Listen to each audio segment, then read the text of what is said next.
10월 10일 아동부 예배를 시작하도록 하겠습니다. 말씀 전하기 전에 기도하고 말씀 전하겠습니다.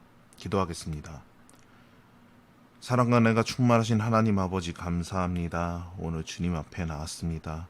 주님께서 언제나 함께하여 주시고 이 말씀 가운데 주님께서 은혜를 더하여 주셔서 온전히 알아 깨달을 수 있는 시간 될 수 있도록 붙잡아 주옵소서.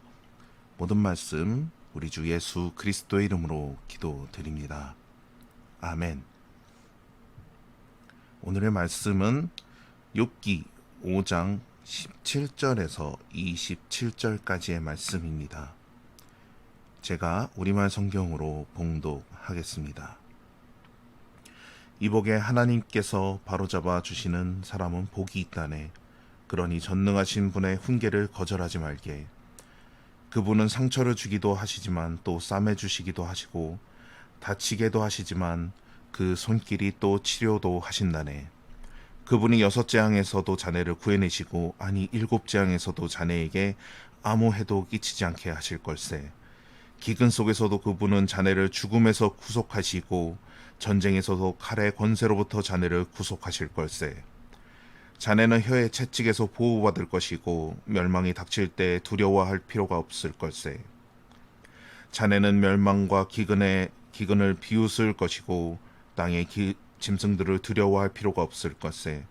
자네가 밭에 돌들과 언약을 맺고 들짐승들이 자네와 잘 어울려 지낼 테니 말이네.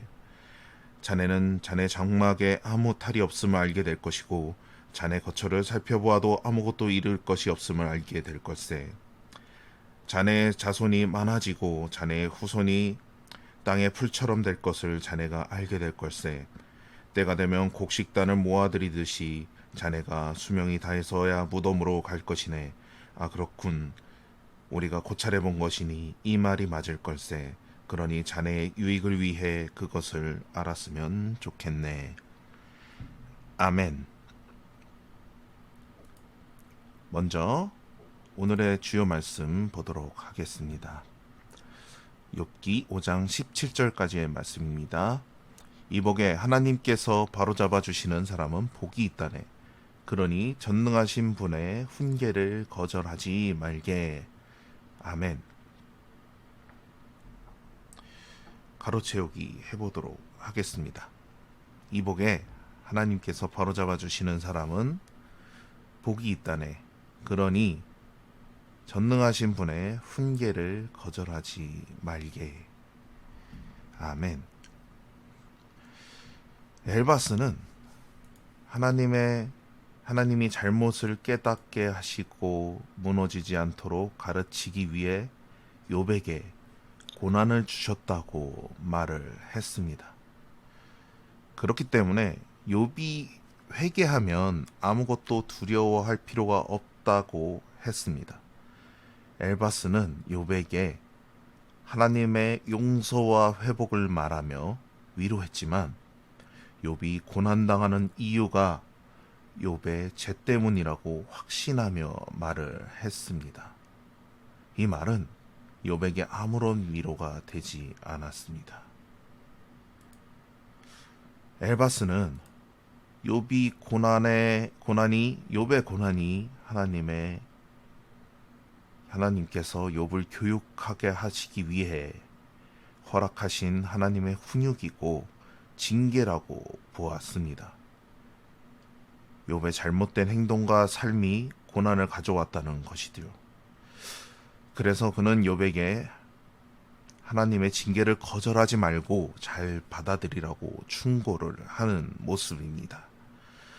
하나님은 고난을 통해 스스로 잘못을 깨닫고 돌이키게 하시며 완전히 멸망하지 않게 하시기 때문에 하나님의 훈육을 달게 받은 사람은 복이 있다고 말하는 모습입니다.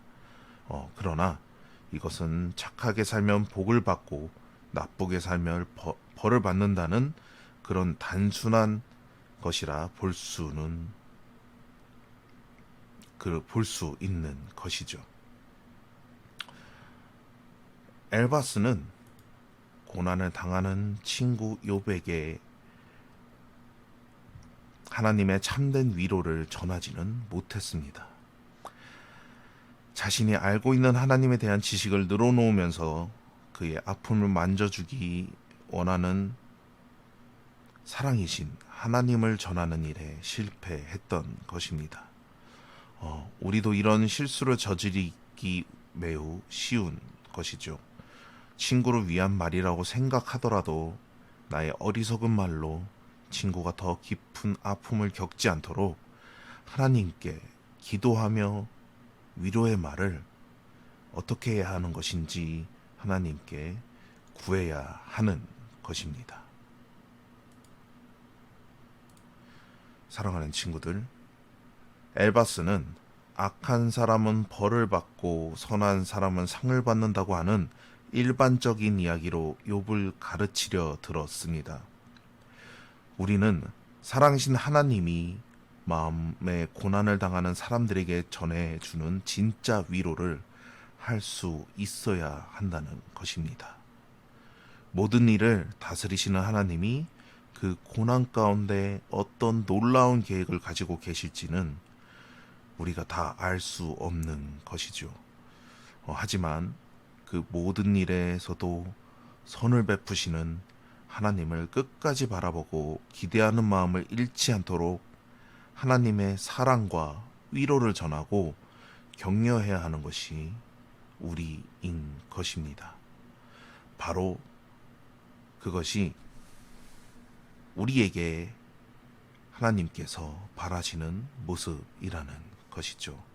오늘의 말씀처럼 친구들이 정말 어려움 가운데 있는 친구에게 정말 하나님께 지혜와 능력을 구해서 올바른 격려를 할 수 있는, 사랑의 위로를 전할 수 있는 그런 친구들이 되기를 바라며 온 한 주간도 언제나 하나님과 함께하는 시간 되시길 바라며 설교를 마치겠습니다. 기도하겠습니다. 전능하신 하나님 아버지, 감사합니다. 오늘의 말씀처럼 지혜로운 위로를 전할 수 있는 저희 친구들이 될 수 있도록 언제나 저희가 말씀만을 붙잡으며 말씀만을 바라보며 생활하는 그런 친구들이 될 수 있도록 인도하여 주시고, 그런 삶 가운데 주의 어려움을 당하는 모든 사람들과 친구들에게 주님의 사랑을 온전히 전할 수 있는 저희 친구들과 제가 될 수 있도록 인도하여 주옵소서. 모든 말씀 전능하신 예수 그리스도의 이름으로 기도드립니다. 아멘.